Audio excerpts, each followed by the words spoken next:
I'm checking my input settings way too late, but my waveform has looked fine, so I'm sure it's okay.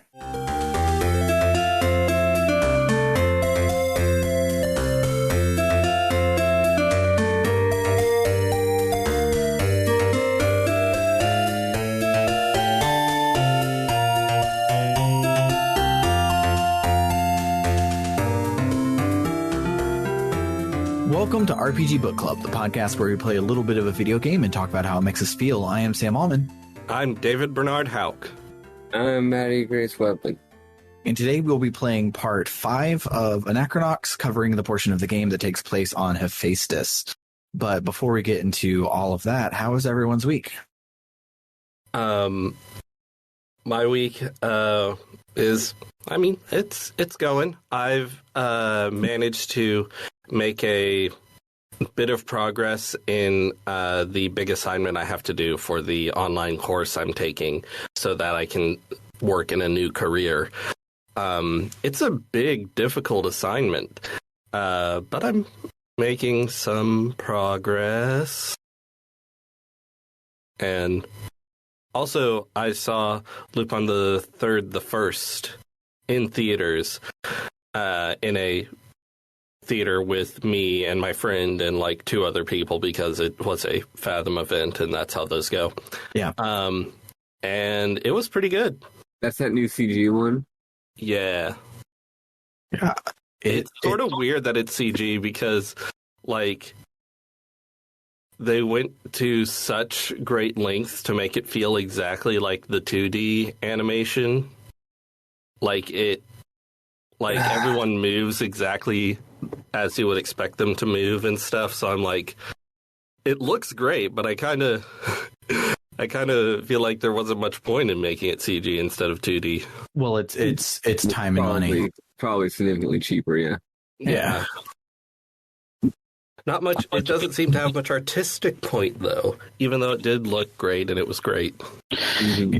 Yeah, I was gonna say it's because CG animators aren't union, but neither are 2D animators. So that is why you see more CG than practical effects nowadays. So it's not just that it's cheaper; it's that all the people who do like all the people who do like squibs and matte backgrounds and miniatures and wire work, they're all unionized. So it's a whole lot cheaper to not have to deal with them. Mm-hmm. Yep. So you get things where like sitcoms that shoot on location will throw up huge green screens instead of like renting out the block or whatever, because it's way cheaper to hire an artist to do the thing than it is to get someone off of Fiverr. Yeah. But yeah, I will say that Lupin the Third, the First is the only CG anime that I think looks good. I think most of the other ones look like hot garbage, and I've seen been a wanting to couple watch this that looked bad. So if this one looks good, then I agree. It is the only one. It does look good. Yeah, because everyone's really hot. I was really into Cyborg 009 when it was remade in the early 2000s. That version, I freaking loved it. Good show. I got like the first 2 volumes on DVD and I wore them out until they didn't work anymore, and it was awesome. So when Netflix was like, hey, sequel series to Cyborg 009, I'm like, fuck yeah, I'm all about this. And I turned it on and it was CG garbage and none of it looked even close to what it was supposed to, and it made me really, really mad. Boo. Boo. What about you, Maddy? How was your week? Oh boy. So last night I worked a double shift at UPS for the first time. So like about 10 and a half hours of hard labor. I handled it just fine. When I was having through my second shift, I thought to myself, man, I feel the same way I always do halfway through my second shift, or halfway through my shift, except the difference is that I've been working for 7.5 hours instead of 2.5. But I feel the same. One thing, if this job's taught me one thing, this job's taught me a lot of things, but this job's taught me one thing, it's that the limitations and abilities of the human body are very flexible. And that if you have to do something, oftentimes you find that you can do it. And I mean, I've learned that in other ways in my life as well, emotionally, mentally, but now I'm learning it physically. So yeah, it was really no huge deal. I got through it just fine. Felt like a normal day. By the time it was done and I went home, I was kind of like, I could just keep going, man. I could do 2, 3, 4 more hours. I'm having a good time. Except my headphones died, which is one reason why I wasn't having as much of a good time by the end. So that's an issue. The limitations of the human body may be flexible, but limitations of a headphone battery, Bluetooth headphone battery, are not. Yeah. Anyway, so I went home. Now I was thinking to myself, even though that was actually relatively chill, I feel like I'm gonna die tomorrow, and I was right. Everything hurts, but I do have a 3-day weekend because of good old Labor Day. Not the real Labor Day, the fake American Labor Day, but it is still a day off, so no complaints here.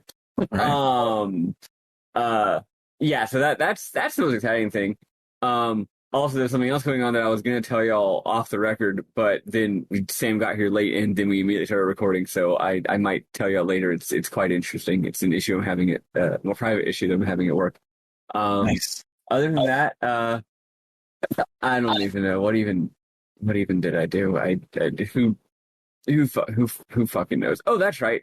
My brain decided it wasn't going to be working good at all for like Monday, Tuesday, and Wednesday. So the things that I was going to get done, I didn't, and that made me really stressed out and feel like a loser dummy. For very obvious reasons, I think. Yeah. And also, fuck Walgreens.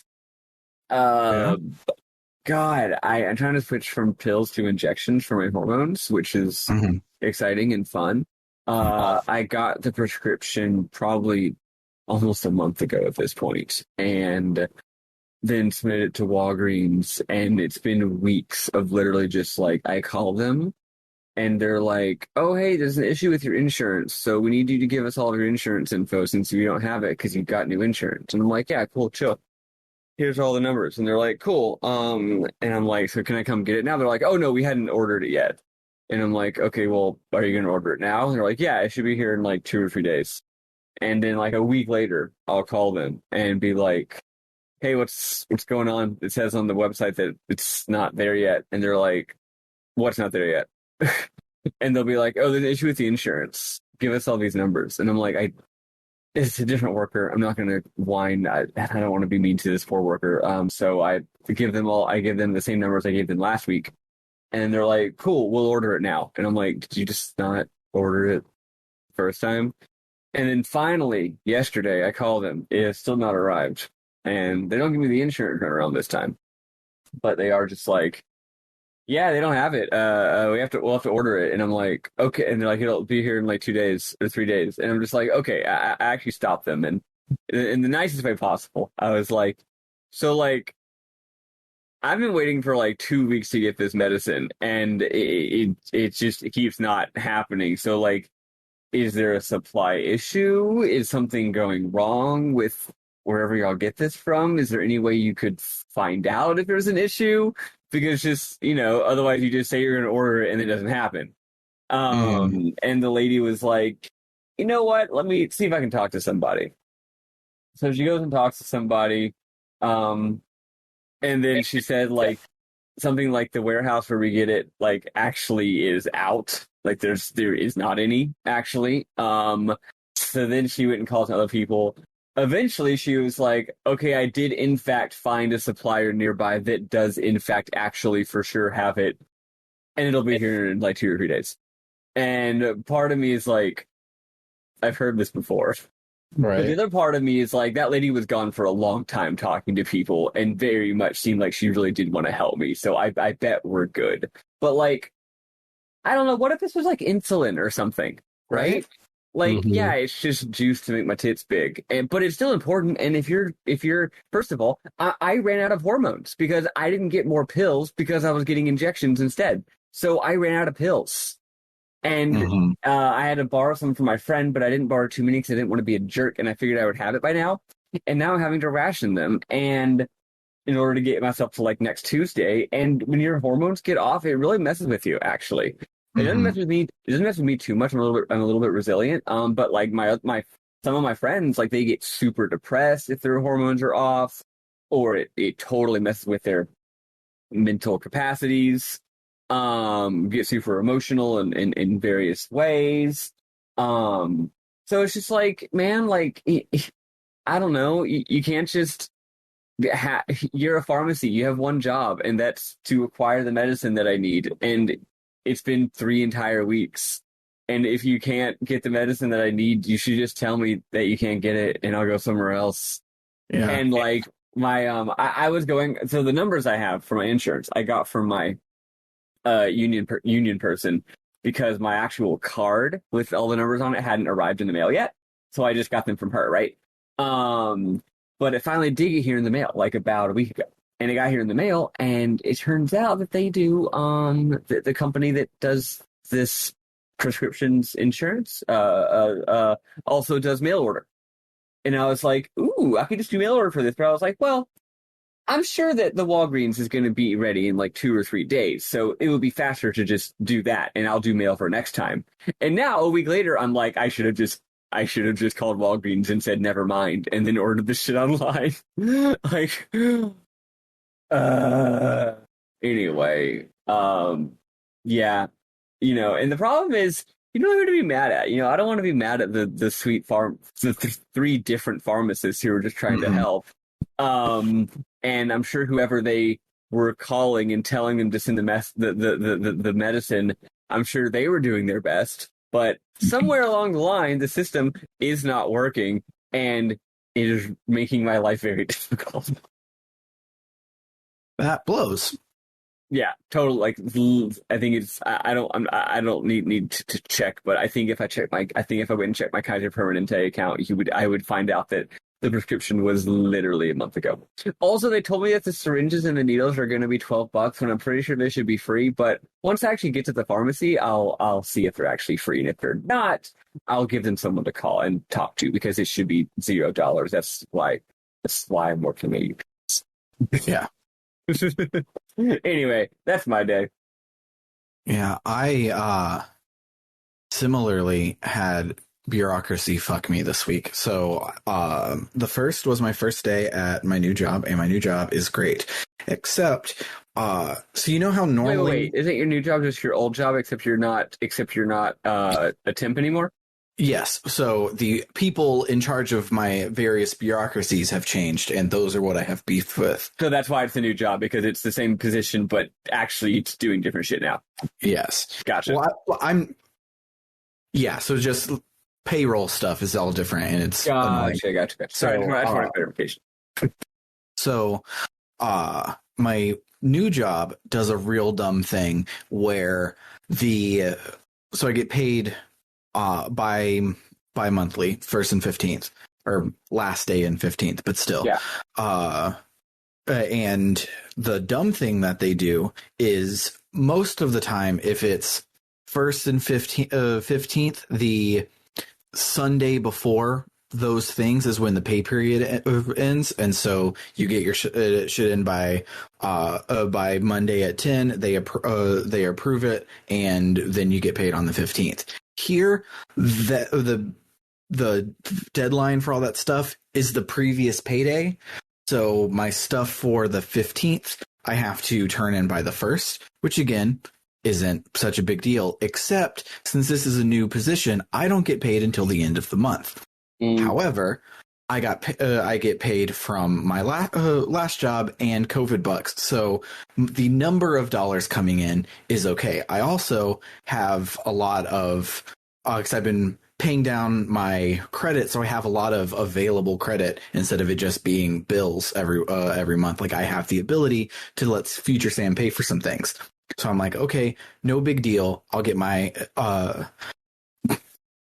pause the future story, backing up to other bureaucracy stuff. So my final paycheck at my old place was is a live check, which means they mail it out to me, which always sucks because the mail takes like 6 fucking days. And so instead of getting paid on payday, I get paid whenever the mail guy feels like it. And that's super annoying. So, at that job, I got paid weekly. And so my last week of work, I worked 2 days. So I'm like, I don't care about that extra $200 that'll be showing up sometime next week. I'll get paid on my normal day, which happened to be the 1st, which is when rent is due. And I'll pay rent there, use my credit card to last me until the 15th, use COVID bucks to last me until the 30th, and then I'll be on my new pay schedule and everything will work out fine. September will suck, but it'll be okay. So without telling me, without anything, my last job decided, you know what, since he's only getting $200 for that little half week, we're going to send a live check for both of them, and we're not going to tell them. And so because I was expecting it on the 1st and rent is late after the 5th, it hasn't shown up yet. The 5th is tomorrow.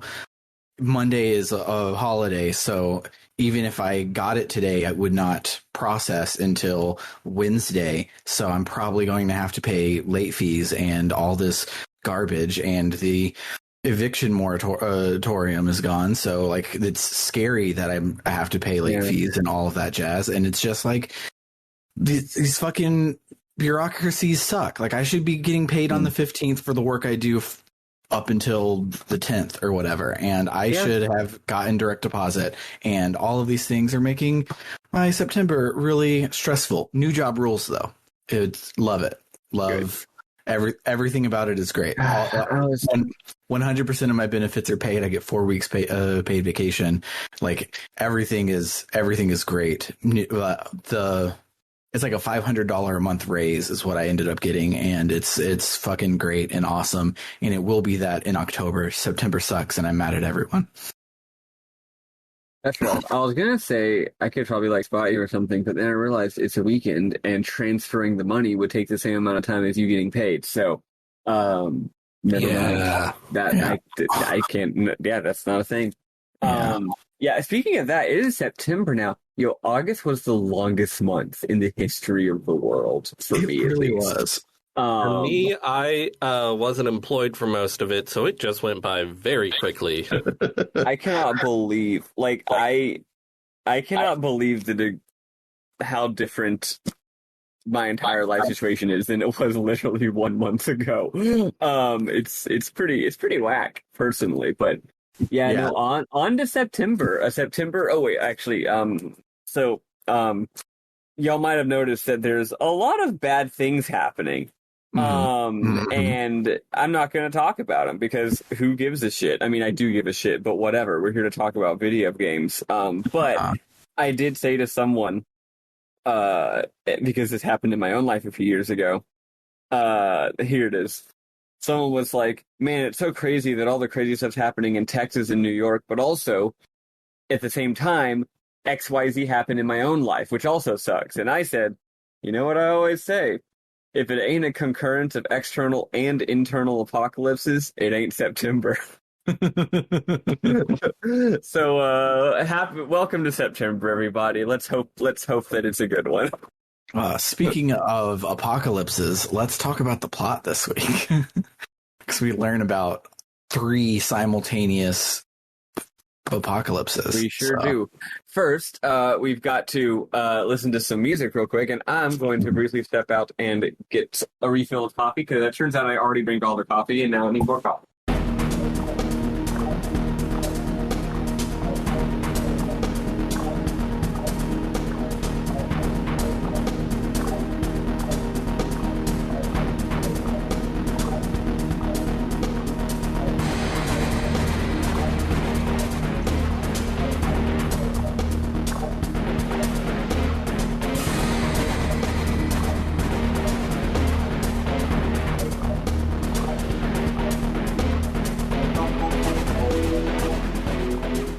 So last time we went and got the thingamajiggers for Row, and now we had to do Krumpos's quest. Grumpos says that he is super close to figuring out the Mysterium Elementor, and his answers are on Hephaestus, which is a big old church planet where there's a church dedicated to studying Mystech called the Church of Mysterium.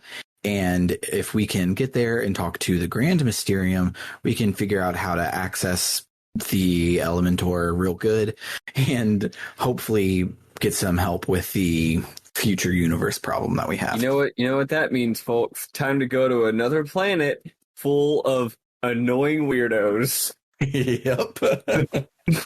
So we hop on our ship to Hephaestus. I was freaking out for a second because remember the first time we got to Cinder Station and we had to go to a particular place, we had to buy a ticket and the guy wouldn't sell us a ticket. Mm-hmm. And so I figured I wouldn't have to go and do NPC adventuring stuff, but I figured I would have to buy the ticket, and that guy is not in the ticket booth. So I was like, what the hell? What am I supposed to do? And so I just walked around, happened to wander into the correct one, because now you just talk to literally any of the boats and they'll take you to wherever you want to. But I was scared for a while. Nice. So we get on the boat to Hephaestus, and everything is churchy, but it still has slums and an entertainment district because this is still a cyberpunk future hellhole. The party decides to split up, and you're required to bring Grumpos and one other person. I brought Stiletto because I wanted to use the new party member. And Sly, the point that they're trying to do is get into the tower because the tower's doesn't allow outside visitors, and so they split up to try and find a way inside.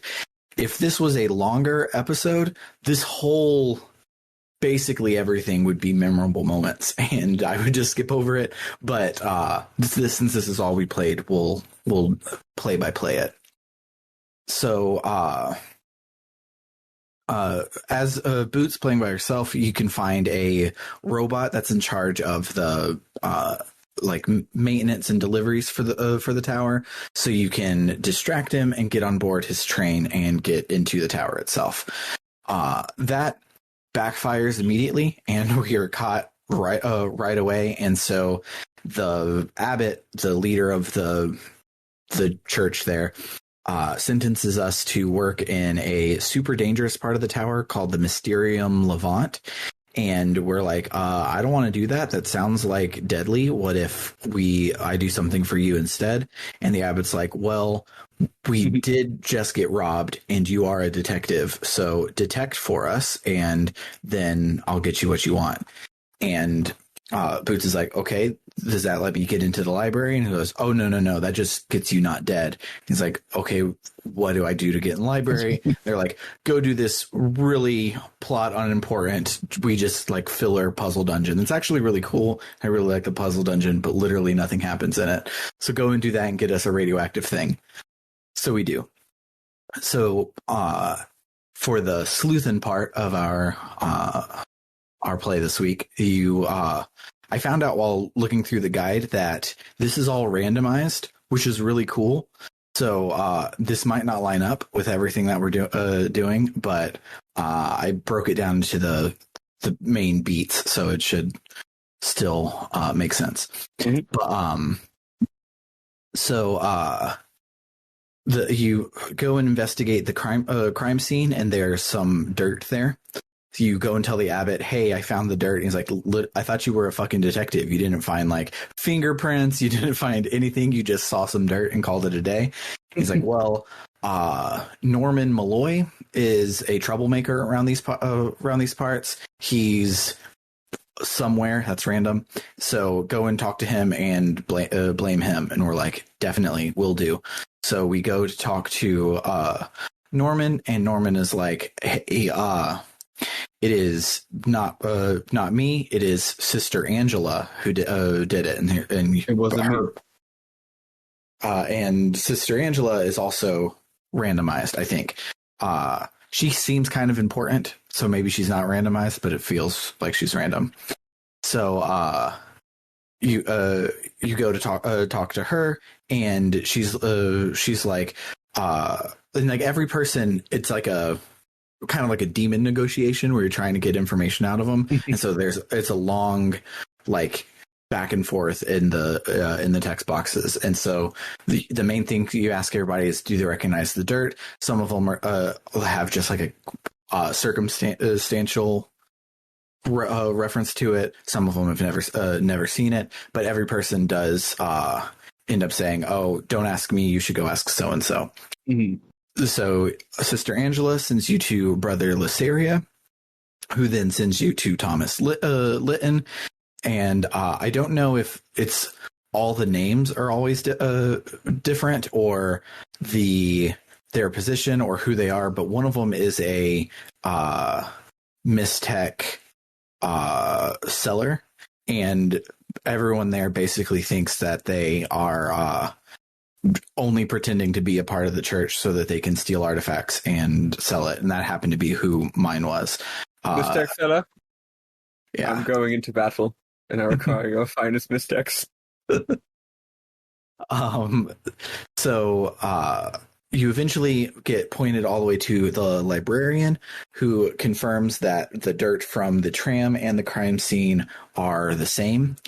So you go back to the tram and you accuse the guy there, and he's like, look, I did steal them, but I was hired by somebody. Like, please don't send me to jail. You want the person that's actually benefiting from it. You trying to get them back. Please leave. Don't hurt me. So the person that he was working for is also random, which is cool, but they are always in the same place. So it's like the name of them is different. But so you go and grab your non-Grumpos party member. For me, it was Stiletto, and you go back to the person and you distract them at the Boots distracts them at the door, inviting them to a party on mine, and then Stiletto sneaks out through the window nearby to crawl along the outside, and then search his apartment for incriminating evidence. She finds a note that says that he has an accomplice who he says in the note, you better not be getting drunk off your ass at the eco bar like you always are. So we go to the eco bar to find him drinking off his ass. So we buy him some more drinks, and he gets real sloshy and is But that's the opposite of what you're supposed to do when someone's drinking too much at a bar. Yeah, but we're not good people. We are JRPG heroes, but we are not good people. And honestly, might honestly, on average, on balance, in the final analysis, maybe some of the morally worst JRPG heroes of all time, honestly, just across the board. Not that they're all bad. I'm saying if you average them all out, it's like, very, very low degree of upstanding moral virtue in this JRPG party. Yeah. And I don't just mean because they'll do shit like this to get their goals. I'm saying most of their goals aren't particularly virtuous either. Like, yeah, the reason we're here is not, hey, we need to save the universe. We found that out after starting this goal. The goal was, hey, Boots, come with me. We'll make a lot of money if we level up our magic, and then we can sell that and make even more money. That's why we're here. Exactly. So, we after buying the guy a drink, he's like, "Yeah, I don't remember a lot, but I made sure I remembered my room number, which is room 3. The door's locked, and I don't know where my keys are, but I at least know where my room is. And since we are a master lockpick now, it doesn't bother us. So we just go in and retrieve the keys. A funny thing is we're not allowed to touch them. And I don't know if they wrote this in to be I don't know why it would be a technical limitation, or if they just were cute or whatever, but we can't actually touch the keys. We just find them and are like, cool, know where they are. And then we go and we tell the abbot where they are. So he's like, okay, fine. You can go into the library to research. So we get Grumpos, and he comes in and he reads basically every book there, and he gets real upset. He was like all these people are here studying quote unquote mistech, but they're all studying it via religion and none of it by science. So like no person has tried to understand how they work. Their studies of it are all theological in nature. And he's like, it's a fucking dead end. I'll never unlock this. And he smashes his hand down in frustration, which smushes a bug onto the thing, which activates the mistech because, it wasn't enough that we use glowing mice as our MP restoratives, but now we collect bugs to fill up our orbment, which is fun. So, I mean, personally, mice are cute and all, but fuck bugs. Right. There has been vague stuff where like people are talking about how the bugs are attracted here and the bugs seem to be attracted to mistech and stuff, but it's still very stupid. Yeah. So we get the team all back together and we go to talk to the abbot to demand to see the mistech pope, but he instead locks us in the Mysterium Levant anyways. And he's like, someone sabotaged the pump deep inside. These doors don't unlock from both sides. So you're basically stuck here unless you go and do this one last thing for me. I felt like me, an idiot, listened to an RPG church member who said, hey, all you have to do is A, B, and C. And I believed him without realizing, of course, they're up to no good and they have to reveal their evil hand at some point. And so I thought I was done for the week and I was getting ready to start recording. And then they're like, hey, here's a big ass dungeon to go and do instead. So I watched the cutscenes for the rest of it. So if I skip anything important, tell me. I probably didn't because it's just a big old dungeon. You didn't. So we do a big old dungeon and we fight a big old magma bug at the end of it. The end. So after we beat the magma bug, we fixed the pump or whatever it is that they needed us to do. So they finally let us go talk to the Grand Mysterium. But they only let boots in. They don't let everyone in. Only one person can go in at a time. So then the cutscene that follows is adorable because we're seeing it as a regular cutscene, but diegetically it's Boots telling everyone what happened. So everyone keeps interrupting and asking questions. And Boots is like, I'm getting there.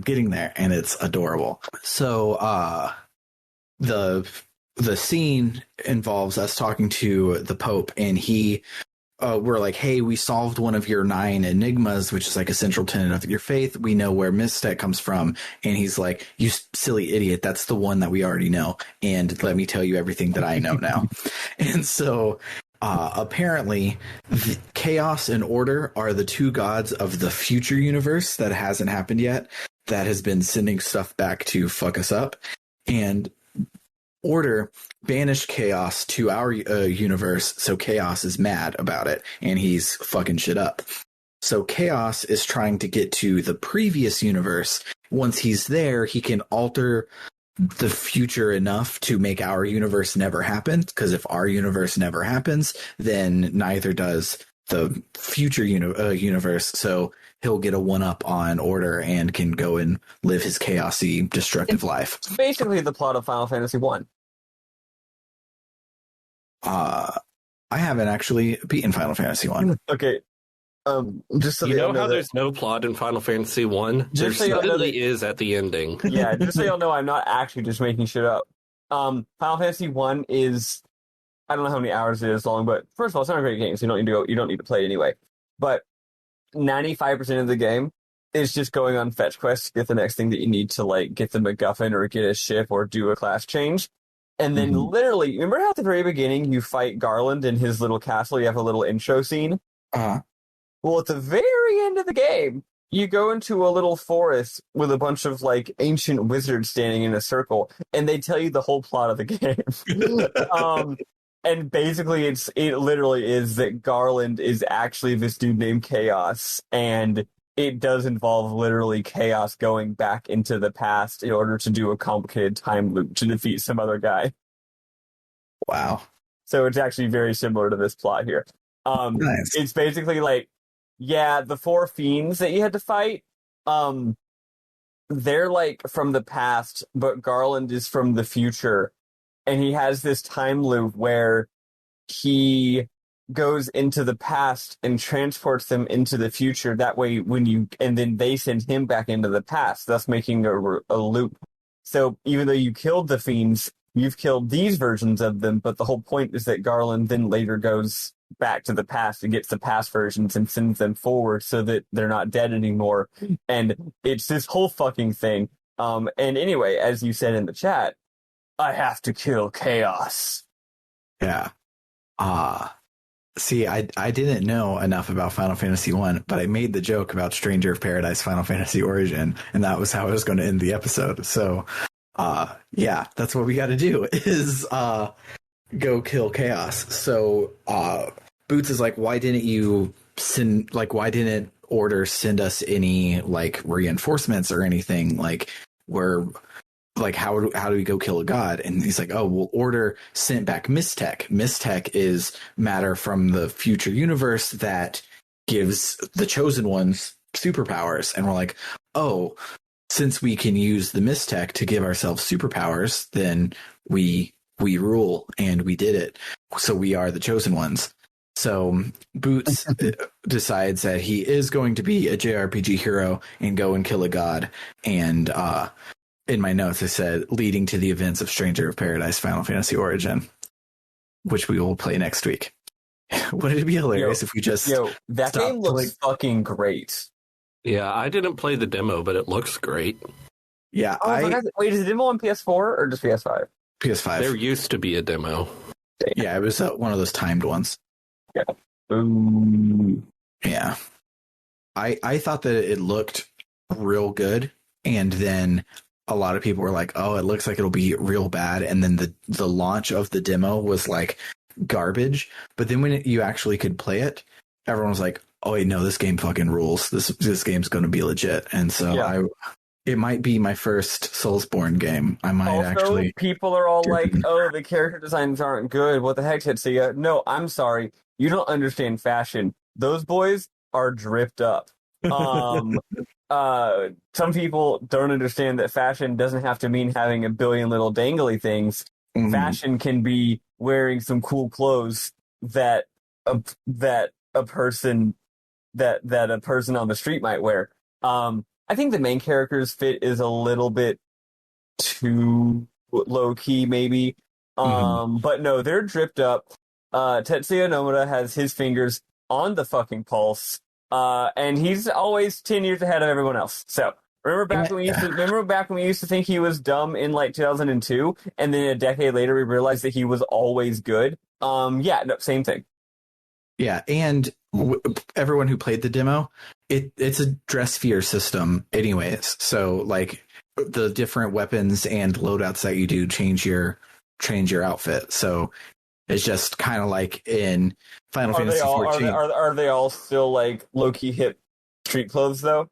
I don't remember. I know one of them is Amano weird canon clothing for Final Fantasy 1 hero. Oh, that's cool as hell. But I was saying it's him being in the t-shirt and jeans look is kind of like the canon look of the Final Fantasy 14 protagonist, just being some guy and nothing really special about him. It's kind of the same thing here. It's like, oh, this is the default look, but when you get to this point of the game, you will not have the default look. You will have whatever your loadout is. Yeah, I found it hilarious how for the original box art for Final Fantasy XIV, it's just an extreme close-up of an extremely nondescript guy's face looking a little angry. And like now they'll have shit like people riding on chocobos or a black mage doing some magic or something. But no, originally it's just, we got a guy and he looks a little angry. That's all you need to know. So like on one hand, what you're saying makes sense, and that's pretty cool. But on the other hand, like I'm sitting into the chat right now, let's just gaze at this guy for a second though. At the main character Ash, not the main character, at the main character's friend Ash. Like, this is a great design. Okay, it doesn't have to, even if it's not just like the default or whatever. Like, he's just wearing a tank top. He's wearing jeans. He's wearing I'm guessing a jacket tied around his waist, but it's a cool little checkered jacket. But then he's got these cool sneaks and these cool armbands, probably like workout sweat armbands, and they match. They're both green. He's that guy has style. And frankly, I think that if gamers were a little bit less gamers, they'd be able to look at this guy and be like, no, that's a great character design, actually. Yeah. Yeah, I really like the plain clothes feel that Final Fantasy has hung out in since the last time everyone had buckles was in Final Fantasy 13, which is over a decade ago now. So yeah, basically, Tetsuya Nomura doesn't listen to what anyone else wants. He is honestly an author of the highest caliber. Like, he is one of the most important artists in the field of video games, and we are blessed to have him. Yes. And it's amazing how that's the fact, even though Kingdom Hearts sucks. Don't at me. Yeah. Look, here's the thing. Kingdom Hearts, I do think it sucks from the ones that I've played. I'm sure that maybe they get better. But and it is true that Tetsuya Nomura, the game director / designer, is different than Tetsuya Nomura, the character designer. And I think he's definitely better at one of those than he is at the other. But even as the game director / designer, the man has a vision.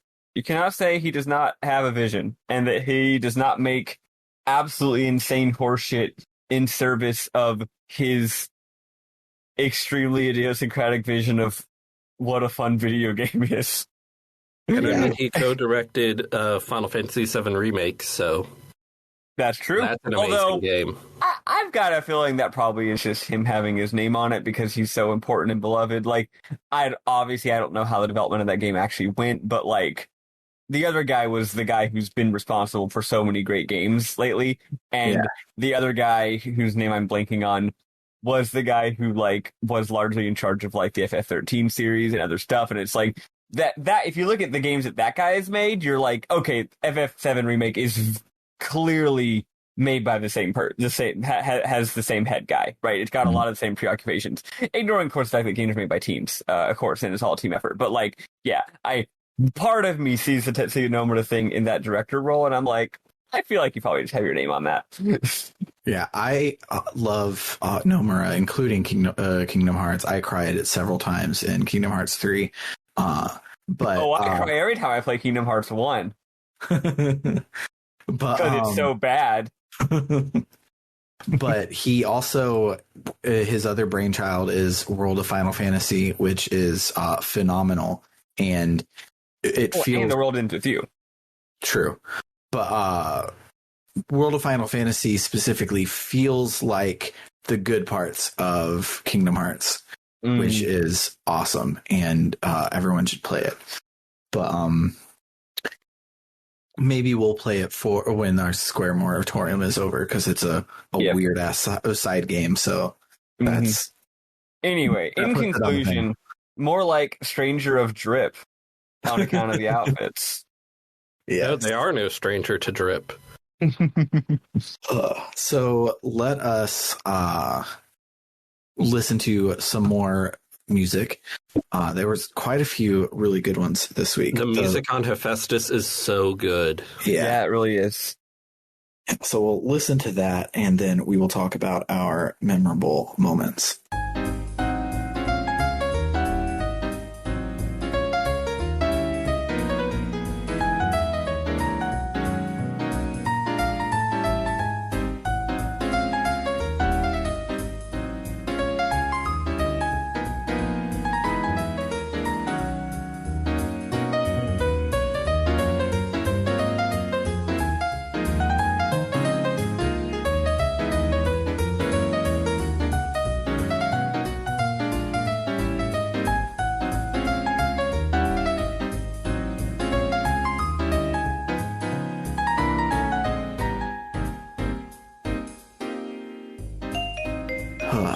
Anywho, memorable moments. What do you guys have?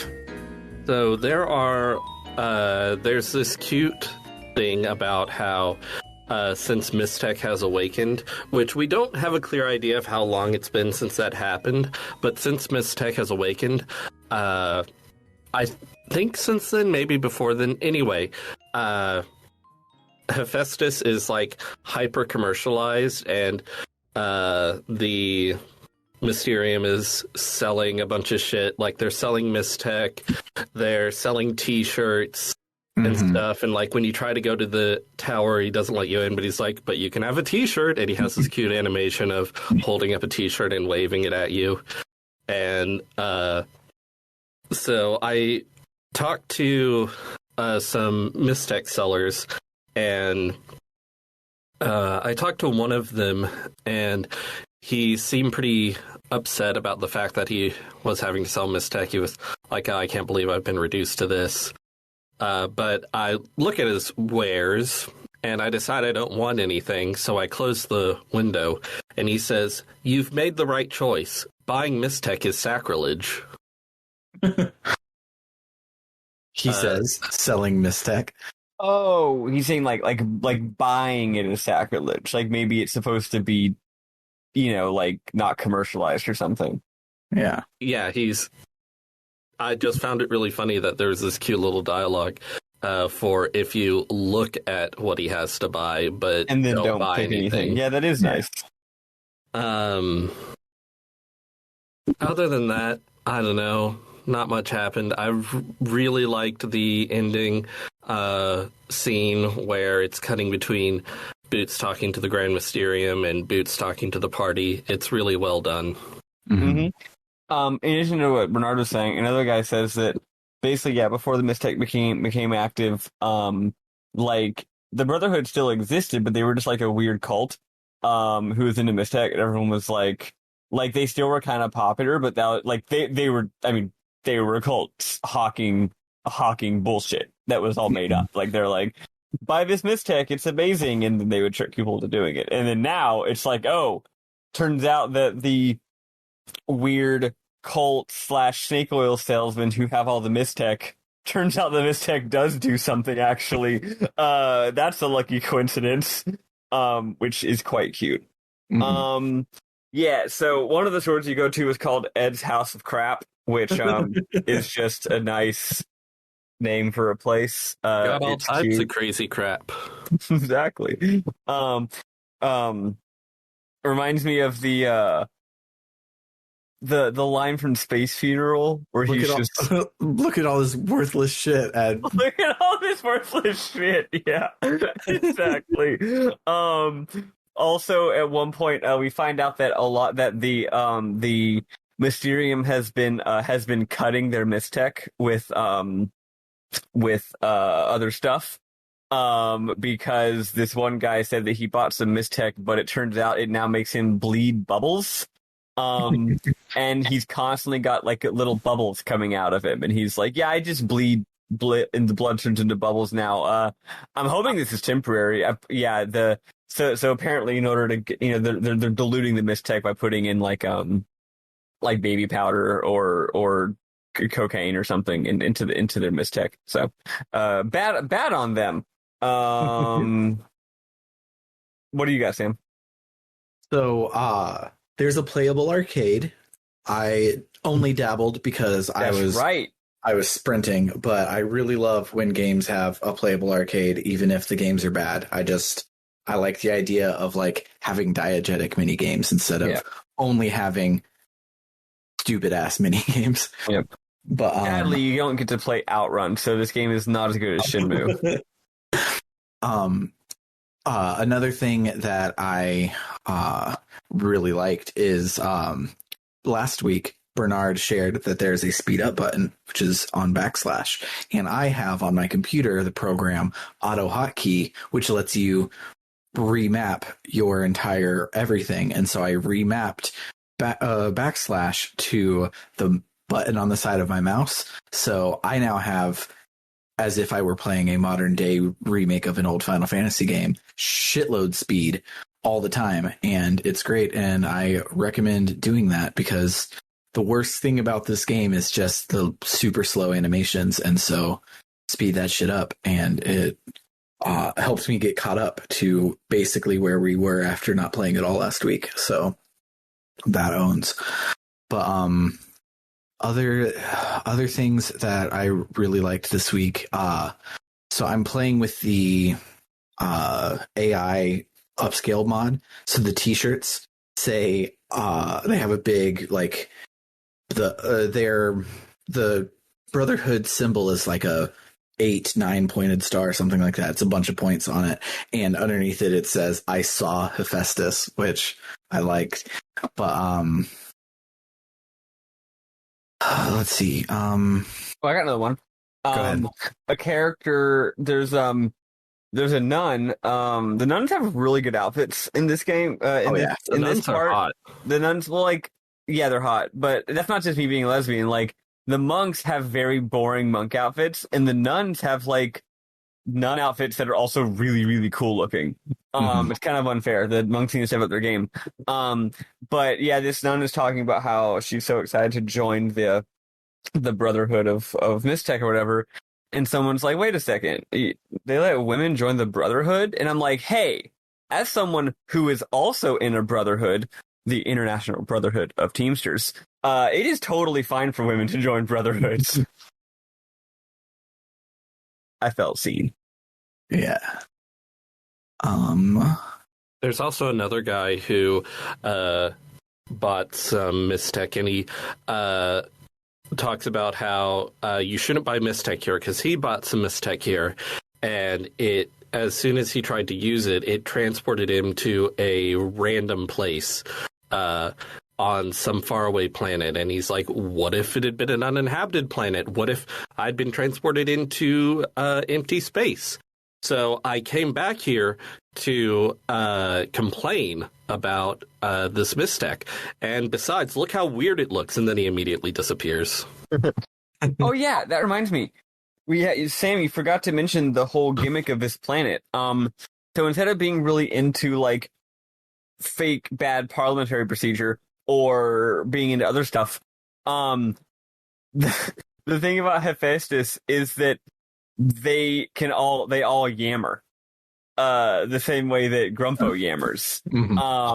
And in fact, early on, you can use yammer on somebody. I don't remember if this is a required scene or an optional scene, but I didn't yammer on anyone. The only yammering I did was to get the good weapon for Grumpos. Yeah, at one point I was trying to achieve a goal early on, like, you know, one of the fetch quests, and I tried using yammer on somebody, and Grumpo yammers, and then they're like, okay. However, I did notice one thing you said when you were talking just now. So you got this thing wrong, and blah blah blah, and then they yammer back at him for like 4 more pages of dialogue, and Grumpo is like totally taken aback, like, uh-oh. And then they have this whole scene where basically, like, they teach him some more yammer techniques, and I don't think it matters mechanically. It's just like they just teach him more yammering. But yeah, like, everyone on this planet goes on for like ages when they explain shit, especially a lot of the optional dialogue. The required dialogue, they keep it a little bit more concise because that would be annoying. But yeah, no, it's just that's why I said it's yet another planet of people who are really annoying. But I had a really good time with it. The impression, of course, is that, you know, Grumpo is a scientist guy who's into Mysterium. He kind of looks like a wizard. These people are monks. There's a connection there, right? They're both weirdo mystics who are into yammering.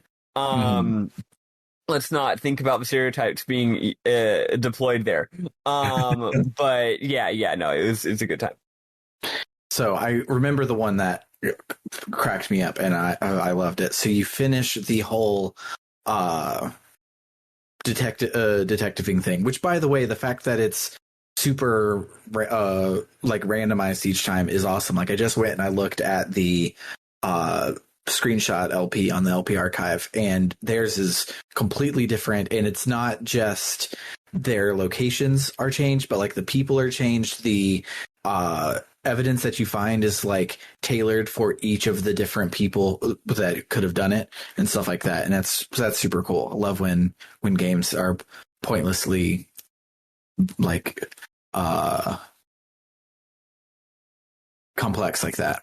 So but when you finish all of that and you go talk to the abbot, and he's like, "Oh dear, you smell like a Brebulin brothel." And Boots is like, "Hey, don't talk about how I smell. Like, I did the thing for you. You have to do me. So what I need access to is a library and a stick of deodorant." And it tickled me pink that he did stinky. But I think that's all that I've got.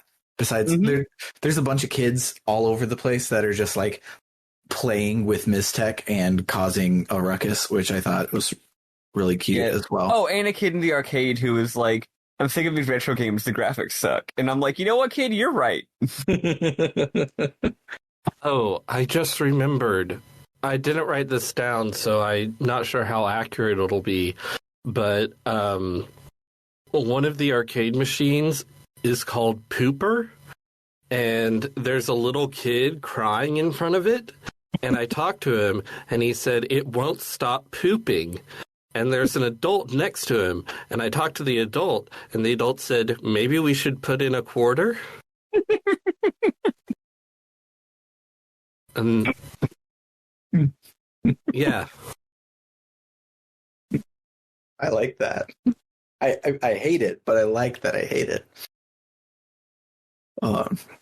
But yeah, that's the last of what I got.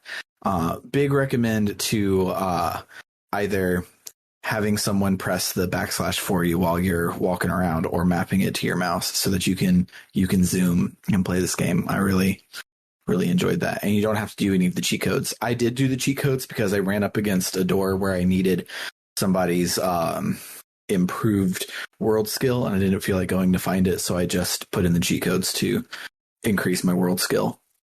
But you don't have to do the cheat codes to go fast. So go fast. I believe in you.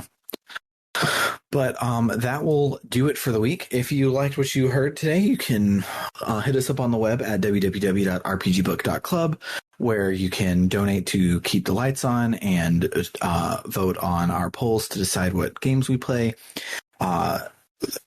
We use our goals on Ko-Fi to unlock our shortcast and longcast. We just finished a shortcast of The Last of Us, which ruled, and we're about to dive into a long cast of Final Fantasy XIII Trilogy, which may or may not rule. Ooh, news for everyone. You might have seen on the news the video games this week. That was a sentence. You might have seen on the news, the video games this week. They finally added FF13 to Game Pass. Yeah. So I never actually used the money that Sam sent me to buy FF13, but now I might just use it for some Game Pass so that I can play that, as well as the only other reason anyone should buy an Xbox One, Panzer Dragoon Orta. And Phantom Dust. Yes.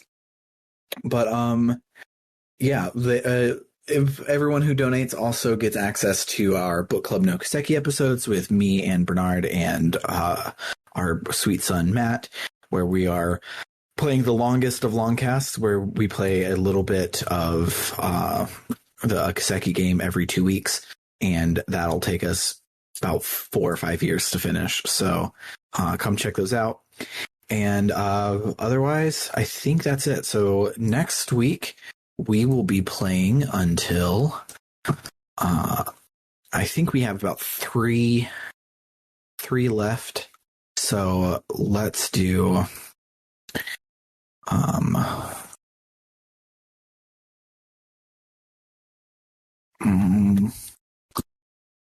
so it looks like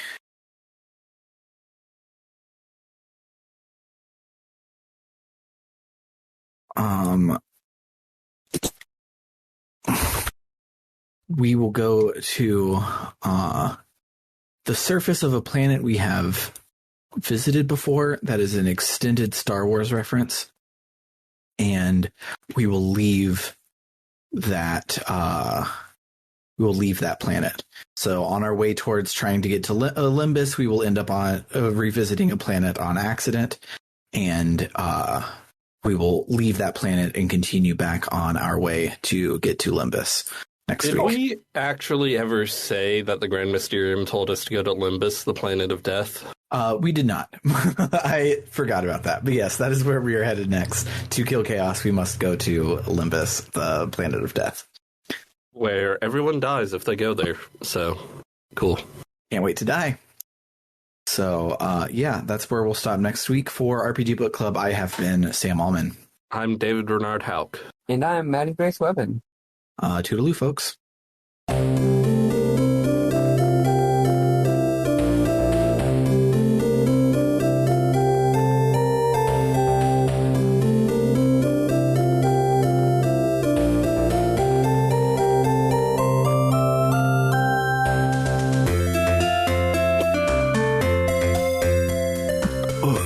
Thanks for vamping for an extra 20 minutes, guys, because we finished this week in like 2. Yep. Yeah, nothing much happens on Hephaestus. Yeah, like one crucial plot scene happens. Like I was saying, if it was a other week, we would be like, so we go to Hephaestus and we do some stuff and then find out blah, blah, blah, blah, blah. And the rest would just be. But it's like, no, that's the game, folks.